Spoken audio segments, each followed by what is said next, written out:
Saudações a você que nos acompanha aqui no programa ESD na TV. Hoje nós vamos tratar de valorização da vida, o suicídio. Este programa vai contar com 3 blocos. No primeiro, nós vamos falar sobre a família e a sociedade em relação ao tema do suicídio. No segundo bloco, nós vamos conversar sobre o suicida, a situação dele, o que acontece com o suicida. E no terceiro bloco, nós vamos trazer a contribuição do Espiritismo dentro desse tema, desse assunto, o suicídio. Para iniciar, nós vamos pedir para a Ana, assim rapidamente, Ana, vamos situar como é que está a situação hoje do suicídio no mundo. Pois é, Carlos, assim, muito chocante. O número de suicídios está aumentando muito em países como Alemanha, Japão, principalmente de crianças e adolescentes, gerando até estudos pela Organização Mundial de Saúde e também casos de saúde pública nesses países. É muito interessante. A Ana citou 2 países, na Europa também tem havido informações, em alguns países a situação é bastante grave. E há alguns locais, em alguns países, onde há incidência mais acentuada de suicídio que em outros lugares. O fato é que a situação não está simples, ela está bastante difícil e o tema, ele é um tema que precisa ser examinado, especialmente à luz do Espiritismo. Nós temos hoje aqui como convidado o Max. Boa tarde, cara. Já tem participado conosco de outras atividades, não é, aqui no nosso programa. E o Max, ele é facilitador do ESD também, do estudo da mediunidade. E ao lado do Max nós temos o Paulo, que também é facilitador do ESD, estará colaborando aqui conosco hoje no programa. E a Ana Bolena, que já falou e é participante do ESD, está conosco nos nossos grupos de estudo. Nós vamos iniciar, Max, falando no primeiro bloco sobre a família e a sociedade. E vamos conversar sobre o suicídio do ponto de vista da família agora. O que deve fazer a família quando ela se depare com um caso de suicídio entre os seus membros? Pois é, Carlos, esta é uma situação bastante delicada, né? Porque, por mais que a pessoa não seja espiritualista, não estamos dizendo espírita, espiritualista, não tenha qualquer religião, seja, portanto, materialista, ela tem a sensação de perda daquela criatura e uma perda especial, porque nós estamos falando de uma perda deliberada, né? Já é duro um acidente quando alguém da família se perde para o plano espiritual, mas nesse caso é mais grave ainda. Se a pessoa é materialista, ela às vezes tem a crença de que a vida cessa com a morte e às vezes ela imagina que aquilo está resolvido, que acabou o drama. Nós vamos ver ao longo do programa que é um sofisma, uma falsa verdade que vai nos remeter a sofrimentos maiores. Por isso, a importância de estudarmos espiritualmente. Se ela é espiritualista, mesmo que não espírita, ela tem um consolo da prece, né? Ela tem um consolo de tranquilizar, de acalmar-se, porque ela sabe que tudo não cessou com a morte e que há reparação para isso. Se ela é espírita, melhor ainda, porque ela poderá contribuir com o suicida, né? Qualquer que seja o tipo de família, é importante, né, Carlos, que a gente não tenha o processo da culpa envolvida. Foi a culpa por causa da culpa, o pai pode falar, a mãe pode falar. Não, porque isso agrava o processo, inclusive para o próprio suicida. Então, importante a gente racionalizar, por mais doloroso que seja, para que a gente possa conduzir esse processo, essa transição com tranquilidade, com racionalidade, ainda que com dor, né, Carlos? Então essa é a nossa visão para que a gente possa auxiliar essas famílias. Max, você afirmou da questão das famílias espiritualistas que consideram a possibilidade da continuidade da vida, não é? Mas há algumas religiões que afirmam que a sorte do suicida está traçada, não é isso? Uma vez que o indivíduo se suicidou, ele tem um destino já certo, que não é bom, não é? E então não há remissão para esse indivíduo, segundo essas concepções. Aí a gente pergunta, é uma situação muito dolorosa para a família, não é, Max? É verdade. A família considerar isso. A família poderia, mesmo participando de uma religião dessas que diz que a situação está definida do indivíduo que se suicidou, ainda assim orar? Sem dúvida, Carlos. Nós tivemos não vai muito tempo, alguns séculos atrás, em que inclusive não se enterrava o suicida nos mesmos locais, que era mais doloroso ainda para a família. Hoje, graças ao Bom Pai, isso já não ocorre mais, mas ainda permanece esse estigma, né, de que a criatura se suicidou. Para a família, isso também é dolorido. E se a criatura que é daquela família não tem a convicção de que a vida continua, que a criatura vai ter outras oportunidades, ou seja, que ela aceita que ela está interminavelmente naquela região ou sofrimento inacabado, para essa, a prece ainda é um mecanismo maravilhoso, porque essa prece atingirá de uma forma ou de outra aquele a quem se dirige a prece. Então nós recomendamos a essas famílias espiritualistas que, se puderem, estude um pouco mais o espiritualismo, e uma escola espiritualista que pode ser abordada é a nossa, Espiritismo, que explica com margens de certezas incríveis o que é que acontece e porque isso facilitará até no auxílio que nós poderemos oferecer a esses irmãos que se foram por esse caminho, né? Max, em relação a isso é interessante. Mesmo que a família não acredite, né, na nossa linha de pensamento, no Espiritismo, você falou que orar é fundamental. A gente tem muitos casos de espíritas, de pessoas que se suicidaram e que têm comunicações falando como é bom ouvir uma prece em seu favor. Né? Pessoas que alguém orou por elas, fez uma prece por elas e essa prece é um refrigério para eles, para essas pessoas. Então, ainda mais a importância com esses depoimentos que vem de lá, a gente percebe quanto é importante essa prece. A gente tem várias histórias. A Ivone conta a história, a Ivone Pereira conta a história que ela rezava sempre, ela leva no jornal os nomes das pessoas que se suicidavam e orava para aquelas pessoas. E teve um que ela orou durante muito tempo por aquela pessoa. E um tempo depois, essa pessoa em espírito veio agradecer a Ivone pela essa oração. Como aquilo ajudou ela a sair daquele transe do momento que ela suicidou, que ela, nesse caso específico, a pessoa jogou na frente do trem, e ela sentia toda hora o corpo ali naquele movimento. Ela nunca saía daquele processo, sempre jogando no trem. E aquilo ajudou muito aquele espírito a sair dessa situação. Então, acho bem interessante. Interessante, né, Paulo? Porque essa situação, o suicida não era espírita. Né? E ele recebeu a oração da Ivone, que era espírita, e foi beneficiado com a oração. Quer dizer, os espíritos em sofrimento, eles não vão distinguir religião. Eles vão distinguir de onde é que vem o ajuda. Não importa, até se a pessoa não tem propriamente uma profissão, uma religião definida, mas ela acredita em Deus, sabe que todos somos filhos de Deus, não é? Ela pode ajudar aquela pessoa. Mas, Max, a família deve ficar preocupada com o que pensa a sociedade sobre o fato ocorrido de um membro ter se suicidado? Por mais que a sociedade ainda tenha os seus preconceitos e tenha os estigmas aí naturais com isso, a família deve se tranquilizar. É um processo, nós os espíritas, como ciência espírita sabemos, ele está numa nova fase, terá a condição de se recuperar. E o mais importante é a serenidade dentro do lar. Por mais que se tenha aí qualquer comentário extraordinário, não se envolva com eles, mantenha-se, como foi bem frisado aqui, prece, que é o recurso máximo que a gente pode, em qualquer religião, endereçar a esse irmão, que seguramente a recebe. Então não nos preocupemos com o que digam acerca disso. Fiquemos em serenidade intimamente. Marcos, deixa eu te fazer uma pergunta. Entre os espíritas, é recomendável que você marque um tratamento espírita para uma pessoa que você percebe que está prestes a cometer o suicídio? Sim, e não, às vezes não só espírita, mas também um tratamento psicológico, às vezes psiquiátrico. A gente tem que concorrer os apoios para essa... A família pode ajudar nisso. Nossa, muito. Então, normalmente, a pessoa que está predisposta a um suicídio, se ela for convenientemente tratada, ela não cometerá o suicídio.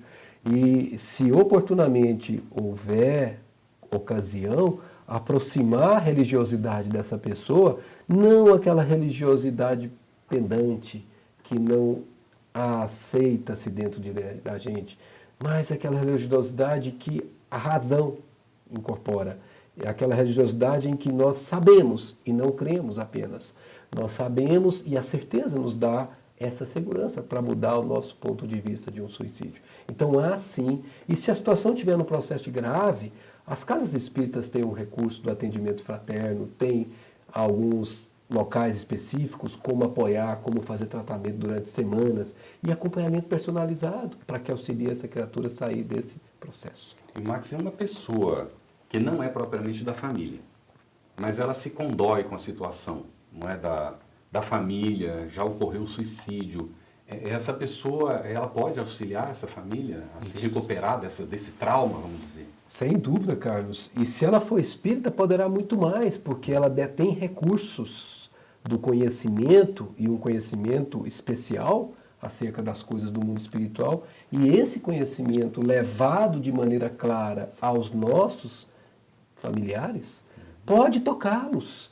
Pode tocá-los no sentido de encorajá-los, consolá-los, para a certeza de que a vida continua, que há reparação, que Deus não quer a morte do pecador, mas que ele viva e que tudo isso será refeito. Então ela pode e deve ajudar, além de ajudar impresso, como lembrou Paulo no caso da Ivone.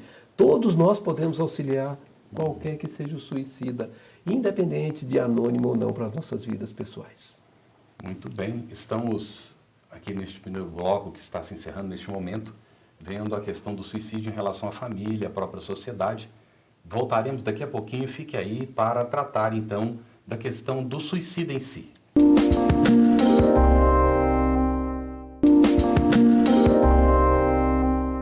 Voltamos agora com o ESD na TV e o nosso tema de hoje é suicídio. Neste bloco nós vamos tratar do suicida. Max, quais são as consequências do suicídio para a família? Nós tratamos da família, vamos começar por aí. O que acontece para a família? Olha, Carlos, seguramente é um abalo, independentemente da crença religiosa ou da ausência de crença religiosa, é um abalo. E é uma situação em que, se as pessoas daquela família não têm sustentação espiritual, fica mais difícil lidar com aquilo. Ocorre o processo da negação, fazer de conta que não aconteceu, levar a vida sem considerar isso, mas nós sabemos que isso vai sendo guardado, e isso mais cedo ou mais tarde pode aflorar com intensidade, né? Então é importante que essa família, Carlos, na nossa opinião, busque ajuda não só nas religiões, mas busque ajuda também nos nossos profissionais da área, que são competentes para auxiliá-los, porque é necessário que isso aconteça, para que não aconteça o que nós já tivemos a oportunidade de ver, que é uma consequência desastrosa, que é outra pessoa da família se suicidar também por depressão. Então é muito importante buscar ajuda. E nós, na doutrina espírita, temos essa doutrina como consoladora por isso, porque ela vai explicar o porquê que isso aconteceu, quais as consequências disso, e a pessoa vai encontrar subsídios para sustentar e continuar a vida como ela dá conta de continuar. Isso é uma das coisas importantíssimas, porque isso fará com que essa família continue unida. É interessante que a literatura espírita, não é, Max? Ela nos traz vários exemplos, não é? Do que aconteceu com diversos tipos de família em função do suicídio. Que a pessoa que toma essa decisão de se suicidar, e nós estamos tratando aqui do suicídio em si, ou potencial suicida, esse indivíduo, ele muitas vezes não mede as consequências, porque não é uma questão de tirar a sua própria vida, pronto, acabou, morreu ali, como a pessoa está pensando. O que acontece com quem está ficando, não é? As consequências para os filhos, às vezes se é um pai ou uma mãe, ou se é um filho, as consequências para os pais e para os irmãos, ou para outros membros, não é? Então, é um processo um tanto quanto egoísta. Sim. Da parte do suicida, tomar uma decisão unilateral dessas, não é? Perfeito, cara. Então, o melhor caminho para o indivíduo que está tendo essa ideia, não é? Pensando que vai haver consequências, não para ele só, mas também para a sua família, que ele procure tratar o assunto com a família. Sem dúvida. Que crie uma coragem de chegar e dizer, eu estou tendo ideias de me suicidar. Exato. E quem sabe aí não encontra o caminho da solução, não é isso, Max? E isso você lembrou, cara, me fez recordar o livro Memórias de um Suicida, o caso do suicida Jerônimo, que passou exatamente por isso que você falou. Ele tinha ido à bancarrota e, não suportando o olhar da sociedade, tomou a decisão egoísta, como ele mesmo disse que foi, de se suicidar, e deixou a família, que naquela época, década do século XIX, eles não tinham amparo, como era a família totalmente crianças novas, E quando ele volta, décadas depois, para ver a família, ele tem um golpe maior do que o próprio suicídio, como ele se ressentiu pelo que tinha feito. Ele estando no mundo espiritual, é admitida a visita dele, anos depois ele vai ver as consequências do que do tinha ato feito. dele. Então, nós precisamos realmente colocar isso em evidência, porque é grave. E, Max, e o que realmente acontece com o suicida? Seus problemas ficam resolvidos? Nossa, nessa resposta, nós temos uma pergunta no Livro dos Espíritos. Aliás, o Livro dos Espíritos, se me permitem, tem uma forma de esclarecer muito importante, porque é um livro de perguntas e respostas. E sendo perguntas e respostas, muitas das perguntas que estão aqui são as perguntas que aquele que não é espírito gostaria de fazer. E às vezes não encontra resposta em lugar nenhum, e está aqui a resposta. Oportunamente, essa pergunta que foi feita por você, Paulo, tem aqui na questão 948, eles respondendo a Allan Kardec, que perguntara: o suicídio não apaga a falta. Ao contrário, em vez de uma, haverá duas. Ou seja, a pessoa que está pensando em se livrar dos problemas através do suicídio, ele está agravando os problemas, porque chegará do lado de lá com os problemas que tinha e com os problemas novos que arrumou, porque ele perceberá que ele não consegue matar a vida, ele consegue matar o corpo, mas não a vida. E eles continuam dizendo, né, que isso é uma coisa importante a gente frisar. Quando se teve a coragem de praticar o mal, é preciso se ter-se de adilir e sofrer as consequências. Deus, que julga, pode, conforme a causa, abrandar os rigores de sua justiça. O que ele quer dizer com isso? Alguém que está com predisposição de suicidar, confia em Deus, pede amparo através da prece, e a prece não é algo elaborado, é uma conversa íntima da pessoa para com o Criador, ou quem ele quer que seja, porque nesse momento, aquilo que está constrangendo essa criatura ao suicídio pode ser retirado por força do nosso Pai Celestial. Se ele souber esperar, daí porque paciência é uma virtude, ele pode passar por aquele momento e tudo passa sem ter cometido suicídio. Daí porque é importante a gente saber que agrava e não atenua. Ô Max, Oi. você falou há pouco sobre as consequências do suicídio para a família. Eu gostaria de saber quais são as consequências do suicídio para o suicida. De novo, vou me emprestar do Livro dos Espíritos, porque a questão ficou muito bem elaborada, é a questão 957. Os espíritas disseram, muito diversas são as consequências. Os espíritos na resposta? Os espíritos disseram na resposta, muito diversas são as consequências do suicídio. Não há penas determinadas e em todos os casos correspondem sempre às causas que o produziram.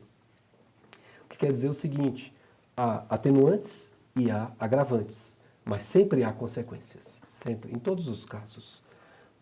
Há, porém, uma consequência que o suicida não pode escapar nunca. Sempre vai acontecer isso.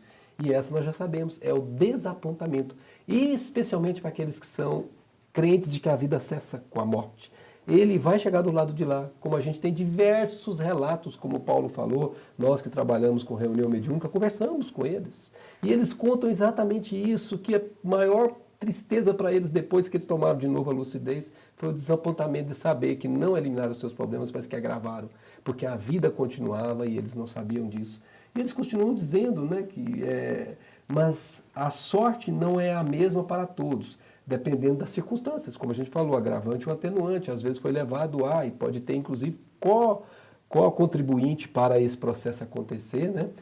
Alguns expiam a falha imediatamente, às vezes. Outros em nova existência, que será pior do que aquela cuja existência anterior interromperam. O que significa isso? Que se eu estava numa situação que eu achava difícil, na outra, quando eu voltar reencarnado de novo, vai ser mais difícil ainda. E dependendo da gravidade, nós podemos ter como os casos dos anicéfalos. Tipicamente o caso de alguém que destruiu o seu cérebro, sua parte superior, por exemplo, um tiro, alguma coisa semelhante.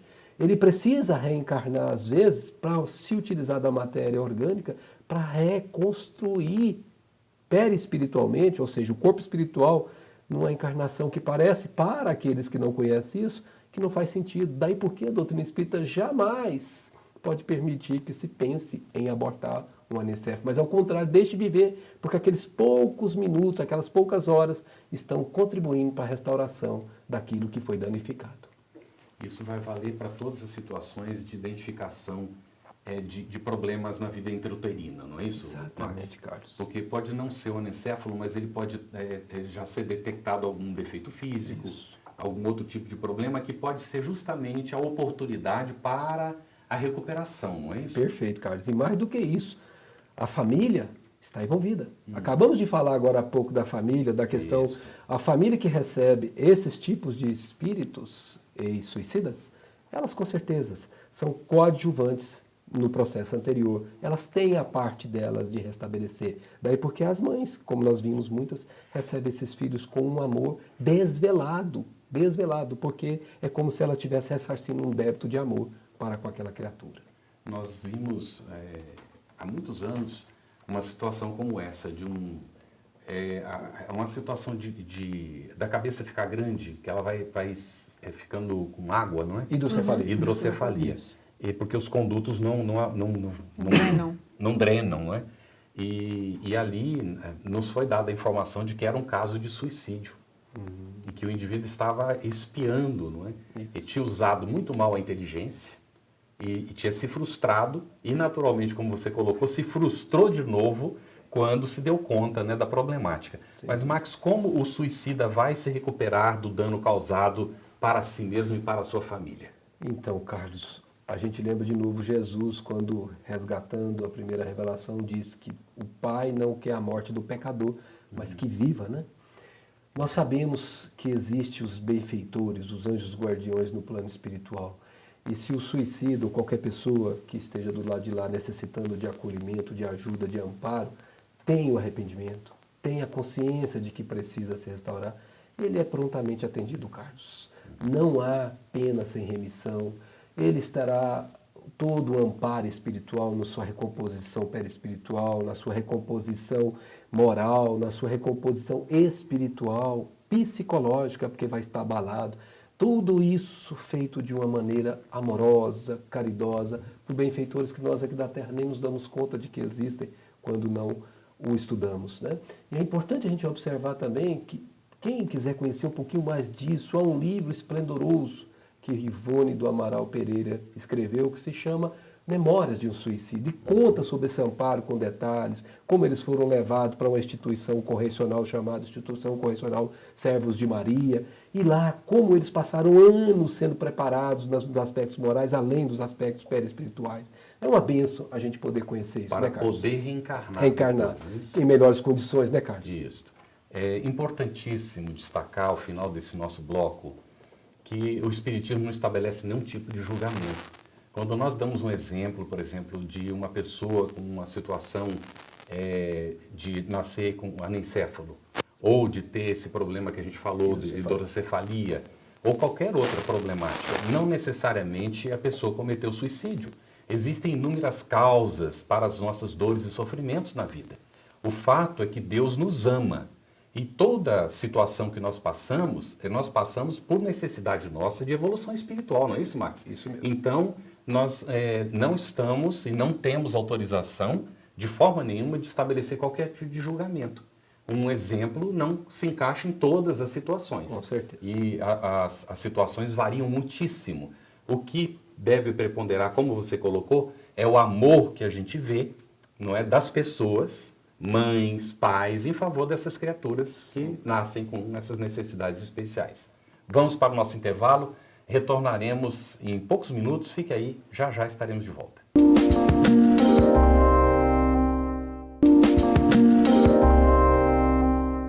Voltamos com o nosso programa ESD na TV. Nós estamos tratando hoje do suicídio, um tema que desperta, chama muito a nossa atenção, especialmente nos dias atuais, em que está havendo muitas situações de suicídio. E nesse terceiro bloco, nós queremos tratar da contribuição do Espiritismo para esse tema. Max é o nosso convidado e nós perguntamos, Max, para o Espiritismo, o suicídio é admissível em alguma circunstância? Não, Carlos, em hipótese alguma. E nós precisamos, para fundamentar essa resposta, ter claro uma pergunta que foi feita de Allan Kardec para os espíritos, a questão do 1944. Tem um homem direito do Livro dos Espíritos. Tem um homem direito de dispor da sua vida? Perguntou Allan Kardec. Porque naquela época também os suicídios existiam. Sim. E eles respondem textualmente, Carlos, de forma que não há margem para tergiversação. Não. Não. Só a Deus assiste esse direito.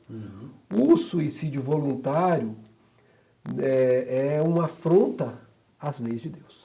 Muito bem. E ele faz questão de dizer voluntário, porque é um suicídio em que a criatura não sabe o que está fazendo. Por exemplo, um bêbado que está sem sua consciência, não é bem o caso aqui.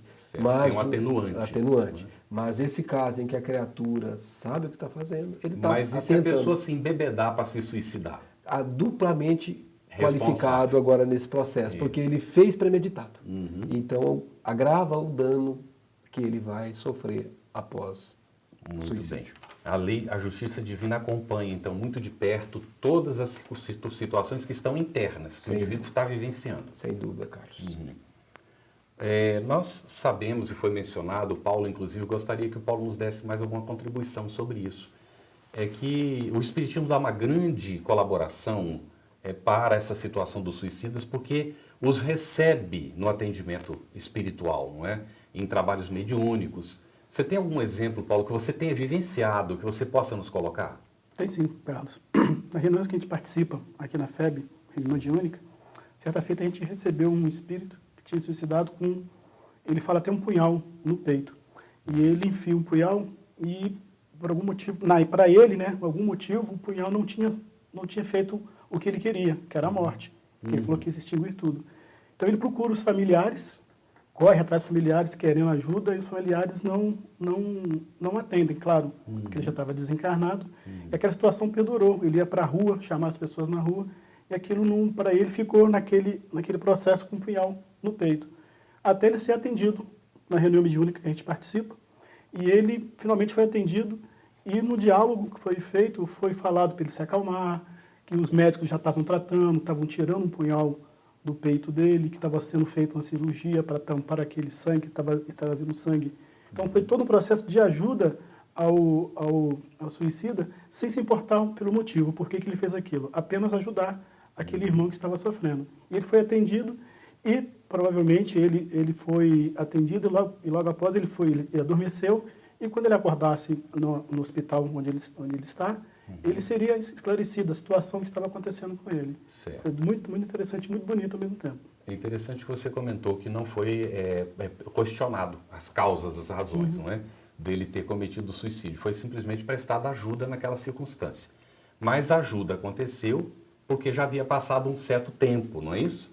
E ele possivelmente já tivesse sofrido as consequências do engano que ele havia cometido, e aí a misericórdia divina socorre o indivíduo, não é? Não vai deixá-lo eternamente sofrendo aquilo ali, não é? É aí onde a gente vê a misericórdia divina, e o Espiritismo nos explica. Chega algum momento em que o indivíduo ele é atendido, não é? Especialmente quando ele já gastou o sofrimento que ele tinha que ter em função daquilo que ele fez, não é? Ou seja, ele passou um tempo sofrendo. Aquilo levou à reflexão. Ele já chegou à conclusão de que ninguém estava ouvindo a ele, ninguém lhe dava atenção. Ele já estava mais maduro, mais preparado para entender, não é, inclusive, o que estava acontecendo com ele. Aí vem a ajuda para que ele possa dar continuidade ao seu processo, correto? Você tem algum exemplo, Max, que você tenha assim, vivenciado em alguma atividade mediúnica que possa ser ilustradora, vamos dizer, da situação? É interessante, Carlos, porque ontem mesmo, na nossa reunião mediúnica semanal, nós recebemos um suicida. E para nossa e para dele, surpresas, ele tinha se suicidado no século XIX. Quanto tempo, olha aí. Século XIX. Ele tinha cometido Nós estamos no século XXI. Isso pode ter passado mais de 100 anos. Por mais de 100 anos, Carlos. Porque ele estava no período da Revolução, ele descreveu, deu o nome dele. E se a gente for prestar atenção, era um daqueles fidalgos, e a médio descreve a casa que ele estava sendo visualizada, muito rica, ostentando, e que ele tinha ido à bancarrota mesmo. Naquela época era muito preocupante para um rico, um fidalgo, ir à bancarrota, eles às vezes, os materialistas tomavam essa decisão. E a surpresa dele de saber que tinha passado tanto tempo, e ele agora regenerado desses processos, vinha adormecido, acordou, tão feliz por estar amparado.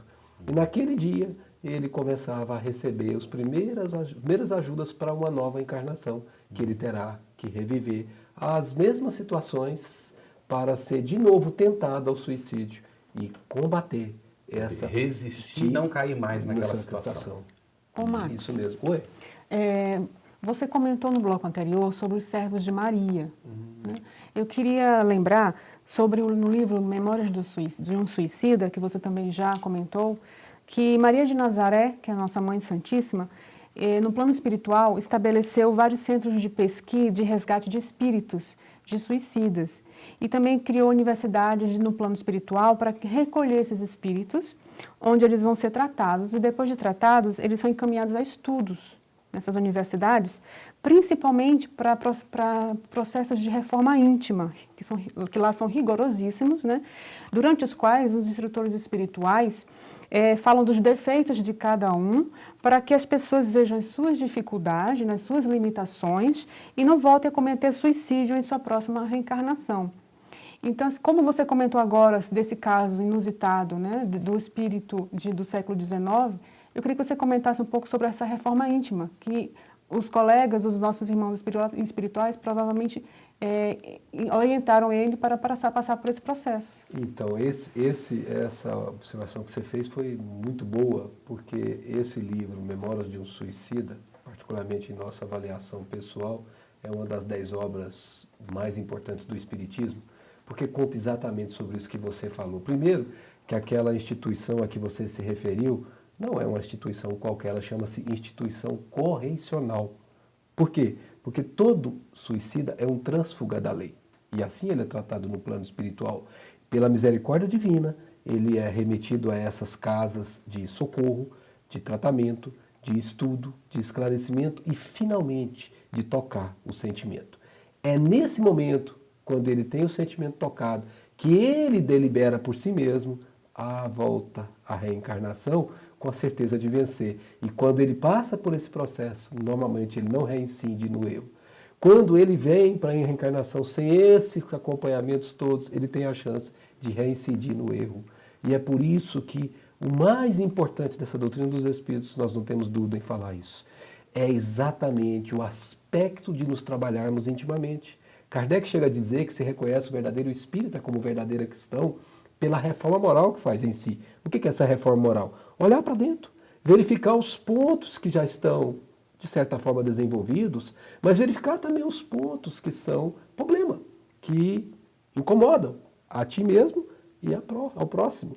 E trabalhar esses pontos. E ele diz dessa forma, e pelo esforço que faz para domar, olha a palavra que ele usa, para domar as más tendências, as más inclinações, as más viciações. Então este é a grande partida da reforma íntima, quando a criatura começa a se melhorar intimamente, trabalhando a minimização das suas imperfeições e trabalhando a dar as suas virtudes.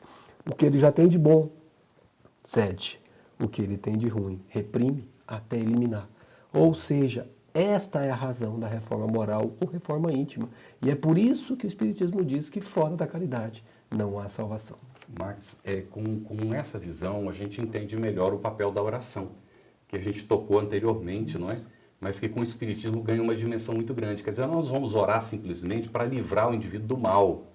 Não é? Nós vamos orar para que ele se encaminhe, ele mesmo se dignifique através do próprio esforço. E Deus dá essa oportunidade para todos nós, não é? Inclusive para a pessoa que cometeu o suicídio. É muito interessante essa dimensão.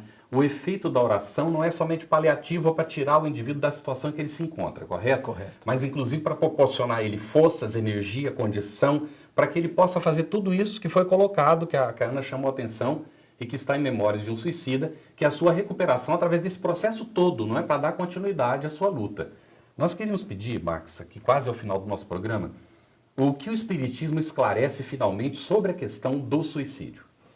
Então, Carlos, não cometer nunca mais suicídio, nem se pensar nisso, busque ajuda, converse, procure amigo, procure ajuda, mas não se deixe levar, porque essas ideias vão se insinuando e tomam conta da criatura. Ela vai se envolvendo nisso e fica difícil de sair depois se ela não tem os recursos do conhecimento. Se a criatura está agora, essa pessoa está agora lúcida, que procure conhecer o Espiritismo, estude. As casas espíritas oferecem tantos recursos de aprendizado para que ela, tendo essas noções, conhecendo essa sabedoria, ela possa saber que a vida continua, saber que não há cessação da vida com a morte, saber que o futuro prossegue, que terá que reencarnar. Isso faz com que a criatura nem pense em suicídio, seja qual for o problema. Isso dá a ela o que nós chamamos de coragem moral. Ela consegue adquirir os recursos para facear os problemas que ela terá que facear, porque ela pediu quando estava no plano espiritual. É uma prova, e como tudo, a prova passa. Muito bem, há muito mais para tratar sobre esse assunto, bastante mais. Eventualmente, nós voltaremos a ele. Ele já foi tratado em outros momentos aqui na FEB TV. E nós agradecemos muito sua participação. E fique conosco. Teremos mais algum programa ainda sobre a valorização da vida dentro do ESG nesta temporada.